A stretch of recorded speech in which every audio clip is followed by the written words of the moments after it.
Oi, Thaís, tudo bem? Olá, tudo bem, Paulo, e você? Tudo bem. Hoje a gente vai fazer um vídeo e um podcast voltado para colecionadores. E vem de um texto que a gente terminou publicando no Art Index. Aliás, peço desculpas pela minha rouquidão, mas acho que é um assunto muito importante, então não dá para esperar. O texto fala como um colecionador pode bater o mercado, ou seja, encontrar artistas para que ele possa investir antes mesmo que esses artistas tenham grande sucesso. Porque comprar de artistas que já estão fazendo sucesso, a margem que você vai ganhar no seu investimento termina sendo menor do que se você pegar um artista que ainda não fez sucesso, você pode comprar por um preço bem razoável, e aí esse artista faz sucesso e você ganha muito dinheiro com isso. Esse tipo de situação já aconteceu no passado, e como sempre, a gente sempre faz uma leitura de um texto acadêmico, e nesse caso é o que aconteceu. Esse texto está publicado nas páginas do Art Index, eu vou pôr o link aqui, mas ele conta uma história que aconteceu com os impressionistas. E essa história foi entre o Cézanne e o Pissarro, ou Pissarro. Uma coisa interessante Aliás, a gente nem está fazendo, eu já estou largando o texto aqui em cima, né? Porque é uma coisa muito legal. Aí a gente bate um papo em cima disso. O interessante dos impressionistas é que o Pissarro, apesar dele ter feito sucesso, mas ele não fez tanto sucesso quanto artistas como Renoir, Cézanne e muitos outros, o Van Gogh. Mas o Pissarro era quase que um mentor desse grupo. Ele era um pouco mais velho, acho que do Cézanne e o Pissarro a diferença era de 8 ou 9 anos. Mas o Pissarro ajudou muito os artistas a definirem os seus traços. E o que aconteceu? Aconteceu que o Cézanne teve a primeira exposição dele. E poucas pessoas ficaram interessadas. Mas as pessoas que ficaram mais interessadas foram os próprios impressionistas, que olharam para o Cézanne e falaram assim: ele tem muito futuro como um artista. É cego o colecionador que não está investindo nesse artista agora, porque ele vai fazer muito sucesso no futuro. Então ficou uma coisa muito interessante, que os próprios artistas já tinham uma visão que os colecionadores não tinham.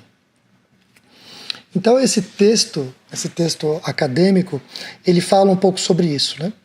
Como é que a gente pode prever que um artista vai fazer sucesso? Você quer falar alguma coisa para não ficar tanto um monólogo meu? Não, é interessante que um dos artistas que comprou a arte do Cézanne nessa exposição, nessa primeira individual dele, foi o Monet, né? Foi o Monet. Que foi um dos artistas que comprou.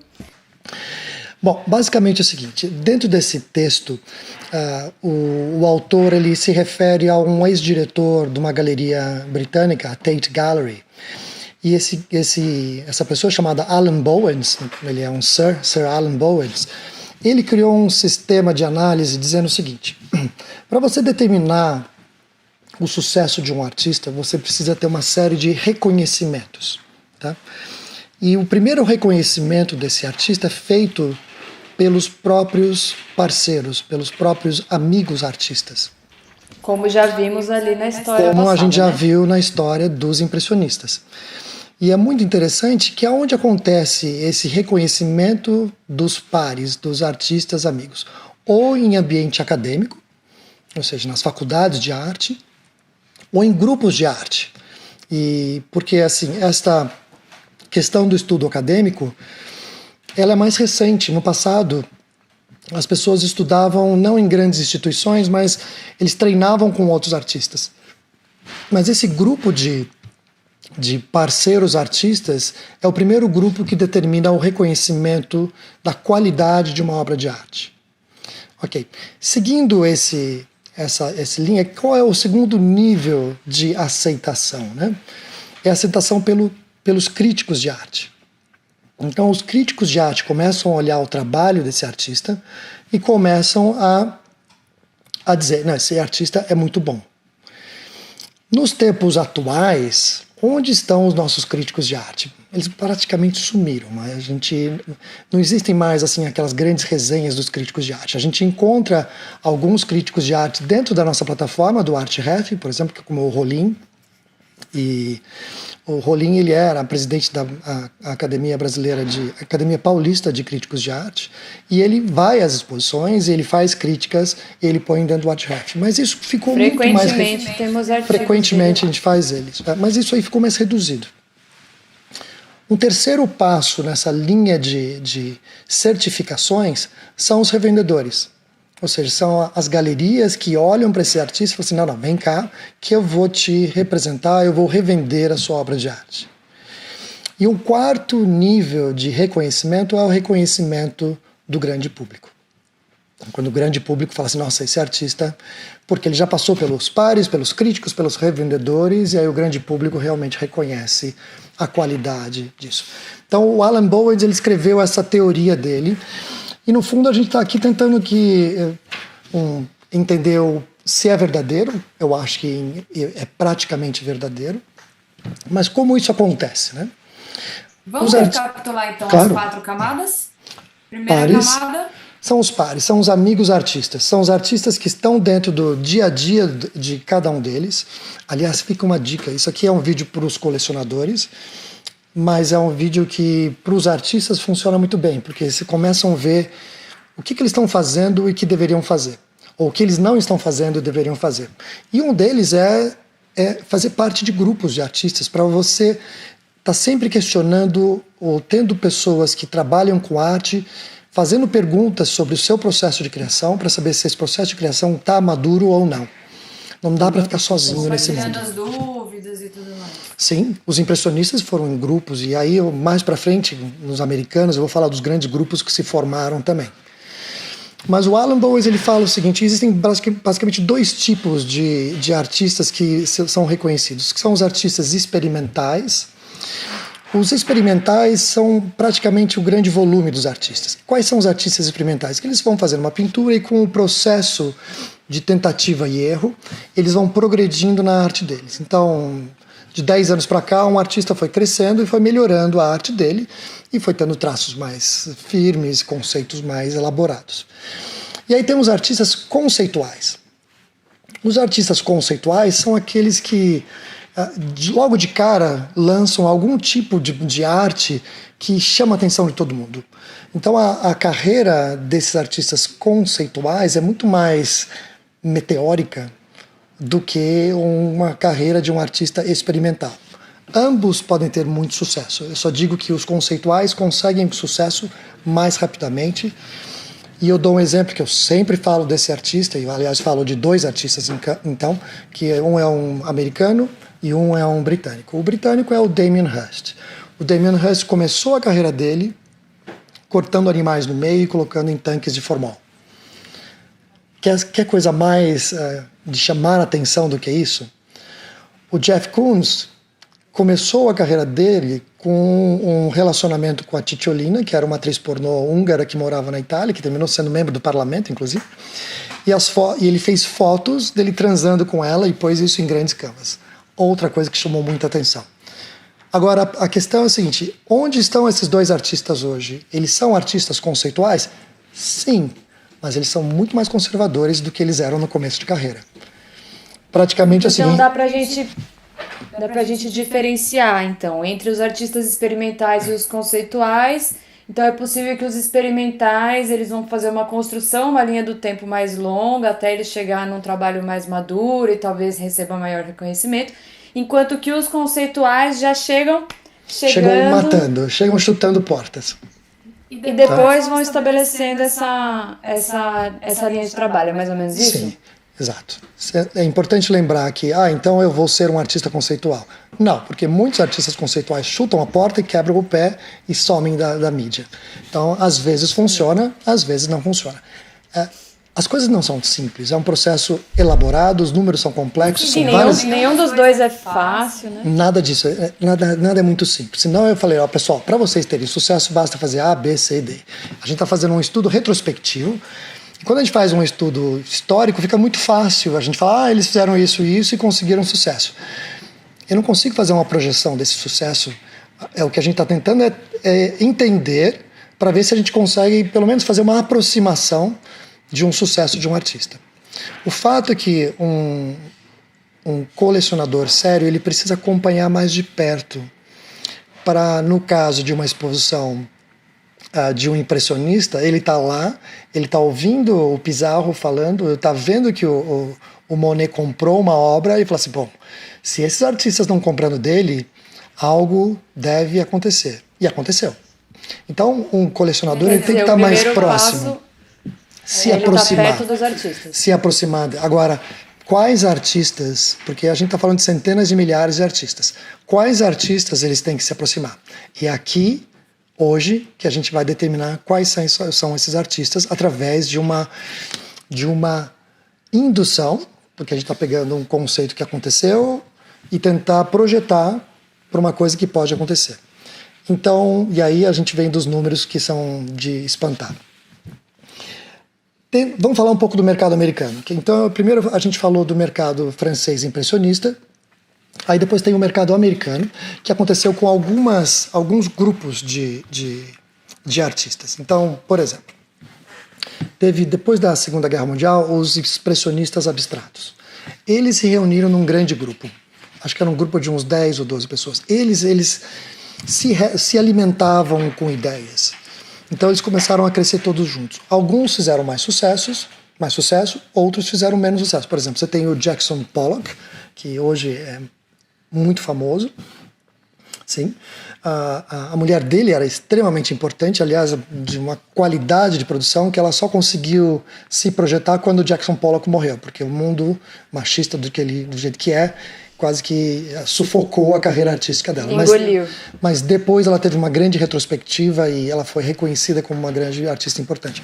Mas o Jackson Pollock, William de Kooning, Francis Klein, o Rothko, todos eles faziam parte de um grupo de artistas e eles se reconheciam como artistas. Colecionadores que perceberam isso, investiram e ganharam milhões. A mesma coisa dos ingleses, por exemplo. Tem o David Hockney, o Peter Phillips. Todos eles estudavam na Royal Academy of Arts. Então esse grupo de artistas também se ajudava. Então se um colecionador começa a olhar para esses grupos, fica mais fácil investir. Na Alemanha tem uma grande academia que chama Kunstakademie, Kunst é arte, Academia de Arte, que é o Gerhard Richter. Ele também formou um grupo de artistas e hoje o Gerhard Richter é um dos artistas mais bem pagos do mundo. Então a gente tem várias referências. Então vamos falar agora assim, como a gente vai descobrir isso no mundo do mercado mundial. Tamanhos de mercado. A gente andou estudando um pouco isso, né? Em termos de milhões ou bilhões de dólares, quais são os mercados mais importantes? Você lembra? Sim. Eu tenho até um gráfico aqui que eu até... Eu tenho uma cola. Eu também tenho uma cola aqui. Olha, nos Estados Unidos, essa tabela ela não é de 2022, mas ela é uma tabela um pouco mais antiga, mas tá valendo. O mercado americano ele passou dos 50% em termos de consumo de arte, seguido pela Europa. Eu não estou falando de países, porque hoje em dia a China está muito importante, mas a Europa toda junto, como a Alemanha, França, Inglaterra, elas ultrapassam a China. E acho que, deixa eu dar uma olhadinha aqui, a Europa não chega a 37? Isso. 37. Em terceiro lugar vem a Ásia com 12,5, é isso? Isso. 12,5. Exatamente. E aí, em quarto lugar, que aí já não fala, mas é abaixo de 10, vem o Canadá e o México. E o mais gozado, depois do Canadá e o México, vem o quem? O Caribe. E por que veio o Caribe, Paulo? Pergunta que eu te fiz semana passada. Por que vem o Caribe? Porque as grandes riquezas, os grandes bilionários, por conta de economia de taxas, vão morar em lugares que são paraísos fiscais, como tem vários lugares no Caribe que são paraísos fiscais. Então eles terminam tendo residência nesses lugares e viajam pelo mundo e vão passar o resto dos dias em outros países, inclusive Estados Unidos e Europa, mas mas a residência em si é no Caribe. Então, quando é feita uma Comprovante de compra, residência é o caribenho. comprovante de residência é caribenho. Então, por isso, o Caribe passa a América do Sul inteira. E aí, em terceiro lugar, vem a América do Sul. América do Sul, Brasil, Argentina e todos os outros Terceiro países. lugar, não. Desculpa. Primeiro, segundo, terceiro, quarto, quinto, sexto lugar. Sexto lugar. Vem a América do Sul. Então, é importante a gente entender que o mercado brasileiro, o mercado latino-americano, ele é muito pequeno. Da última vez que eu me informei, o mercado brasileiro não chegava a 1 ou 2% do mercado mundial. Tudo bem? Ainda existe espaço para o mercado de arte. Vamos falar um pouco do Brasil. Tá? Ok, a gente falou que para um colecionador entender o sucesso de um artista, ele tem que procurar nesses grupos. E mais recentemente, inclusive é esse o motivo deste texto acadêmico, ele faz uma análise de que os artistas que hoje em dia fazem sucesso, eles fizeram faculdades de arte importantes, como a Yale School of Arts. E aí veio a nossa questão. Poxa, será que isso acontece no Brasil? Será que os artistas que estão fazendo mais sucesso fizeram algum tipo de faculdade de arte? E aí nós fomos atrás dessa informação. Isso. Porque o artigo, como sempre, né, se concentrou bastante no mercado norte-americano, traz um pouco do histórico, traz um pouco, então, desse esquema de bounce. E aí, depois que a gente entendeu tudo, tem várias tabelas, né, fazendo comparativos dos últimos artistas norte-americanos que ascenderam, aí mostra onde todos eles estudaram, quando as obras deles foram leiloadas, né, e aí depois que a gente leu tudo, tricotou, e a gente falou, tá, mas e aí, no Brasil, será que essa regra faz sentido? Essa regra não, né, essa perspectiva de que esse modelo, né?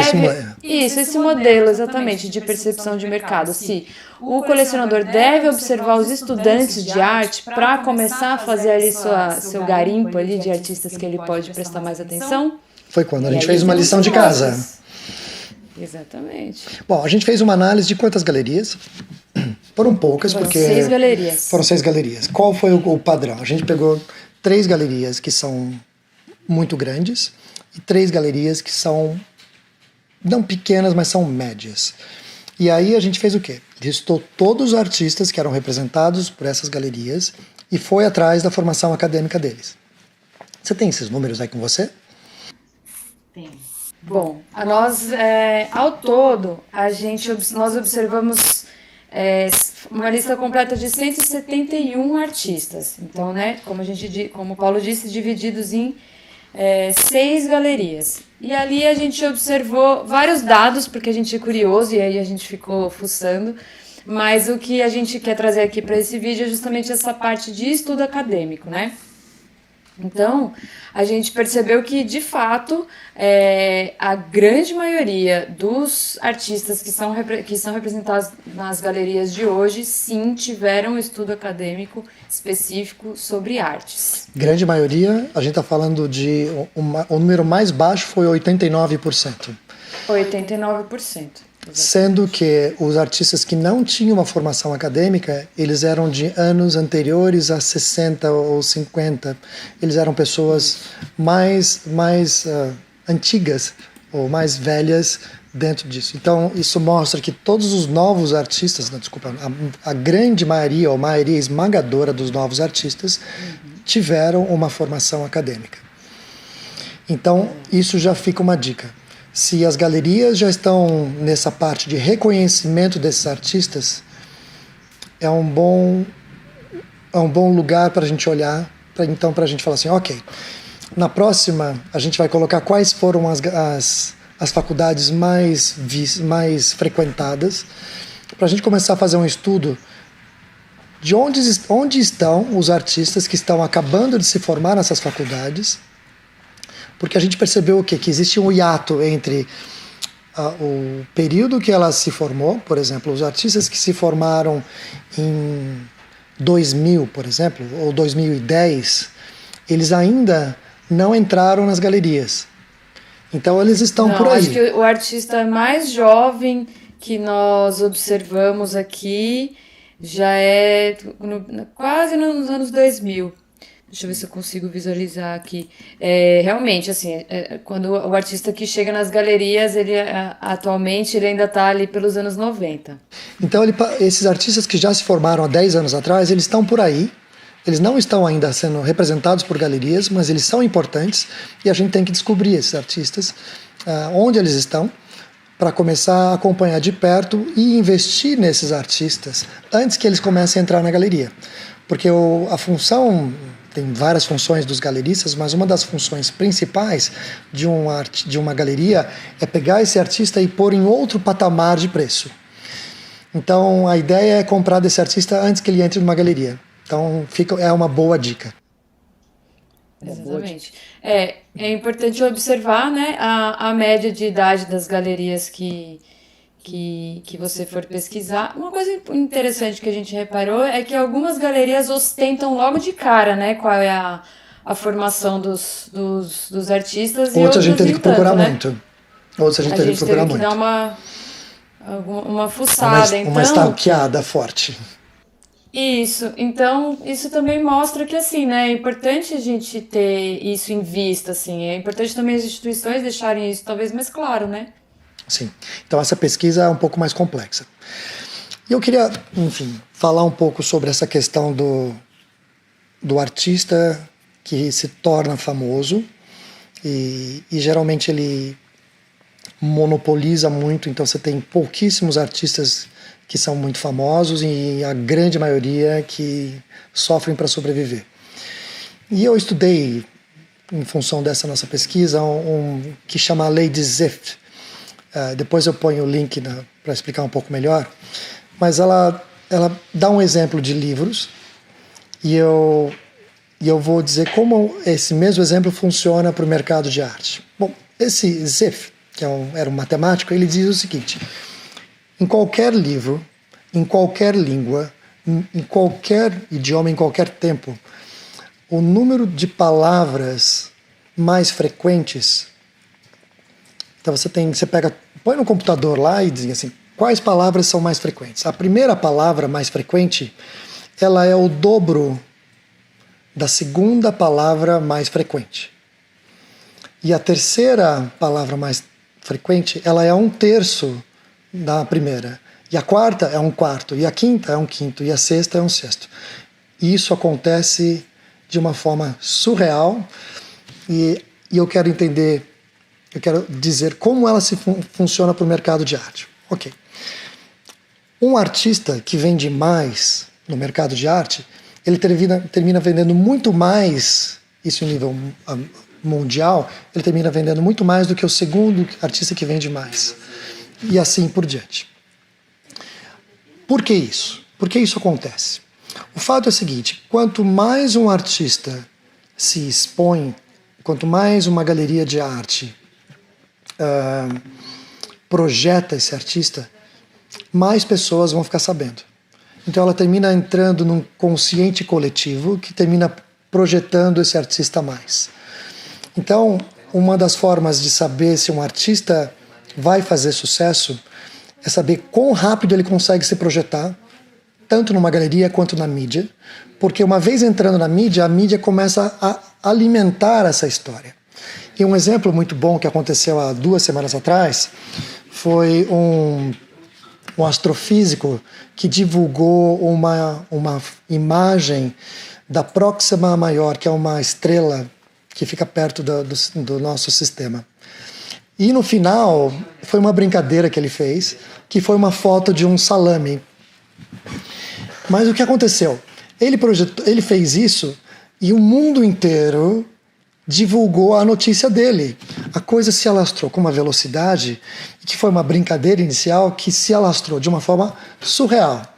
E a arte, ela navega nessa linha, principalmente hoje em dia que a gente está com o sistema de comunicação muito mais próximo, as redes sociais. Então a gente tem que ficar de olho no artista que, além de ter uma formação acadêmica, ele tem que ter uma formação em marketing, ou tem que ter um tino de marketing que seja muito bom, porque ele vai conseguir se projetar. Porque eu quero dizer uma coisa que vai chocar muito, isso assim, o sucesso de um artista não depende da qualidade do trabalho dele, somente. depende de uma série de variáveis e a qualidade é uma delas. Então, outra coisa que era importante a gente frisar também é que nós não estamos aqui dizendo que o único artista que vai fazer sucesso é aquele que estudou arte. Não isso. Exato, a gente está passando números que foram vistos. Eu não estou julgando ninguém. Exato. Nem isso, e a gente também está tentando analisar qual é o critério que os colecionadores adotam pelo mercado afora e que podem apontar para artistas que vão ser reconhecidos no futuro. Não estamos dizendo aqui que o artista que não estudou, ele não vai alcançar reconhecimento. Não é isso. A gente está tentando encontrar o filtro, né? Do cara que precisa prever um artista que vai funcionar no futuro, certo? Sim. O fato é o seguinte, é que poucos artistas ganham todo o amor e muitos artistas ganham nenhum amor. Basicamente é isso que acontece no mercado. E como reverter isso? Como um artista, eu digo assim, como um colecionador deve fazer, a gente já falou. Tem que ir atrás das instituições, olhar o que ele está produzindo, se ele é um agitador, como ele está nas redes sociais, se ele está crescendo. Você tem artistas como o Coles, por exemplo, que o Coles é um artista americano que faz bonequinhos parecidos com o do Mickey, com os olhos cruzados, assim. Eu vou pôr uma foto. Ele trabalhou para a Disney, ele trabalhou para uma série de empresas, para depois montar bonequinhos. Ele fez parcerias com a Chanel, com grandes marcas que projetaram ele. Ele fez parcerias com grandes influenciadores que usaram os bonequinhos dele. Isso fez com que ele conseguisse um desempenho de vendas surreal. Então, um artista, ele tem que ser um grande empreendedor. Não tem outro caminho, se ele quiser fazer algum sucesso na obra de arte dele. Então, a formação acadêmica, ele é um indicador, mas ele não é tudo. Muito bem, é um indicador. Essa é a palavra correta. Uhum. Isso. Exatamente isso. Mas não é tudo, como você estava dizendo, exatamente. Eu acho que, assim, se eu for dar alguma sugestão para artistas, eu acho que o grande segredo do sucesso é a confiança. É a confiança e o foco e a organização. Porque eu vejo o seguinte, tem artistas que estão no topo da onda, produzindo obras de arte, e tem artistas que são considerados inferiores, mas que produzem uma qualidade melhor, mas que não têm a fama, então eles são desconsiderados. Então, o trabalho nessa formação da marca, ele é um trabalho constante. E tem que saber quais são os botões a serem apertados. Um colecionador... Pode falar. Quer dizer, se eu sou uma artista que quero chegar no mercado, mas não tenho uma formação acadêmica, então é importante também que eu dê muita atenção nessa parte do marketing do meu próprio trabalho, né? Que seja através de collabs, que seja através dessa parte que a gente até chama um pouco de design, né? Que é quando o artista consegue implantar ali a arte, o traço dele em produtos ou em marcas, né? Então, quer dizer, não é que está tudo perdido porque a gente não tem uma formação acadêmica. O fato é que... a gente precisa correr atrás por outros meios também, né? O fato é que muitos artistas precisam ser guiados no que eles precisam fazer para conseguir sucesso. Eles não conseguem fazer isso sozinhos. Os que conseguem fazer isso sozinhos conseguem vencer. Talvez chegar até o topo depende de uma série de fatores, como estar no lugar certo na hora certa, estar nos Estados Unidos, por exemplo, onde o mercado é de 50% e acima de 50%, enquanto no Brasil 1%. Fazer sucesso no Brasil, você pode ser o artista mais vendido no Brasil, mas mesmo assim você não é significativamente importante quanto muitos artistas que estão nos grandes centros. Se é injusto, eu não estou falando de justiça, eu estou falando que o mercado... A gente está falando sempre de mercado, não estou falando de qualidade artística. Não confunda esses nossos podcasts com qualidade artística. Estou falando de um mercado e de um negócio. E que o grande negócio está focado no mercado que não é o nosso. Mas que um artista aqui, ele pode fazer sucesso, sim, mas ele tem que seguir todas essas metas. Ou seja, tem que fazer parte de grupos de artistas, ele tem que ser bom em marketing e ele... quando ele faz parte de grupos de artistas, tem muitos artistas que aprendem estando junto com outros artistas. E principalmente visitando todas as exposições, as mais malucas possíveis, para conseguir se inspirar e produzir uma coisa que seja não muito fechada. Muito bem. É isso. Acho que Então, hoje a gente falou de muito muita bem. coisa e falou rápido. Então, ó, queria já dar um spoiler, assim, né, de que a gente tá bem comprometido, assim, em compreender melhor esse mercado nacional, não é mesmo? Sim. E aí a gente tá dando uma vasculhada, assim, legal naquilo que a gente encontra de informação, assim, das galerias, das formações dos artistas, e aí nos próximos vídeos a gente quer ver se consegue trazer panoramas mais profundos e mais otimistas também, né, para que a gente consiga dar uma perspectiva melhor, assim, do nosso mercado para os artistas daqui. No fundo, virou uma curiosidade minha, ou virou uma curiosidade nossa, fazer um mapeamento do mercado para saber onde as pessoas que estão fazendo sucesso, por onde elas passaram, e se isso pode ser criado uma espécie de um algoritmo para a gente falar assim, olha, pessoas que fizeram esse caminho tiveram maiores chances do que pessoas que fizeram outro caminho. Se pode dar um resultado interessante, talvez sim, ou talvez a gente não consiga chegar a uma conclusão, porque é um mercado cheio de variáveis. Mas como um colecionador, os caminhos já foram traçados. Procure pessoas que são comprometidas com grupos de outros artistas, que produzem constantemente, que são muito agitadoras nas redes sociais e na mídia, porque isso é um indicador de sucesso. E comprem antes que eles entrem na galeria, porque aí quando entrar na galeria, o preço pode já não ser tão baixo. Pode não ser tão baixo. Você pode pagar um preço maior e ainda ter lucro. Mas a gente está falando assim de como bater o mercado, porque se eu for atrás de uma galeria, a chance de ter um artista de sucesso lá é maior. Mas eu quero bater o mercado para ter uma maximização do meu investimento e achar um artista que tenha sucesso antes de ser encontrado. É isso. Muito bem. Se você gostou desse vídeo, você está assistindo a gente aqui pelo YouTube, deixa um comentário, deixa seu like, se inscreve no nosso canal, que isso é importante pra gente, para que a gente consiga dissipar essa informação toda para o maior número possível de artistas ou interessados no mercado de artes em forma geral. Se você está nos ouvindo no podcast, ouça aí também os outros episódios, tem muita informação sobre o mercado de artes. E recados finais, Paulo? Não, é isso aí. Muito obrigado. É isso. Muito obrigada, até o próximo vídeo. Até a próxima. Tchau, tchau.